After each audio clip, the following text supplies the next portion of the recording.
avesta لکو کردی تنویسیم هی و مخابن و دگلک مجاران ده امپاراتوری هری مروف هست یه به سردمه و به حرمتا کل همبر چاند گل و دینین دن نشان ده دیناسین اسکندر مزن avesta کردی شوتان 300 ساله لجهه که گرین ای جیهانه دیگل همو مخالفتین کو دست به بلاف کرنه هلنیزم کرنه لگور مکادونن هوف لی جگلین هوکیدن را اسکندر گلک خوش بین به هوه کره دسوجه جنک لدوخه به شرط مرنه بجی مروف گرکه آنگو میراس گرک نیو هوف هشت دما کو مجار بو آوستا چما اوقارت هرس بو و نویسین پیروزین کو لسر چرم هاتنه نویسین شوتان برسوا و پرسه دراستین مذهبا اولی کو دما داگرکنا مصر دا جوروک شیابو و شارتیه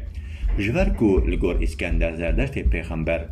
همانیسته که دسر خورایه کو چاندا یونانی مکادونی جی در باسته که جو فلسفه پلاتون و آریستوتالز پیشکتی تره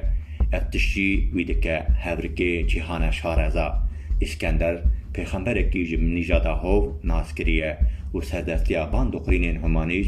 و ناتورالیست لهمبر چاندا خواه فرق که و جبکوان جهولی را که درد کبره بله او آبسته که لسر 12,000 چرمی هاتیه نویسین و جو طرف اسکندر هاتیه شوتاندن آبسته کرده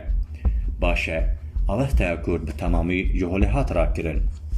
نا آوسته کردی و پرتوکین پیمانین کبن ده همان صندوق دانه اسکندر متنین اورجینال آنگو این سر چرم هاتنه نویسین شوتان لیبلی متنین دنین کردیین سر پاپیروسه هاتنه نویسین به پیمانین کبن ده صندوق پیمانه یا پیروز ده تیوه شارتن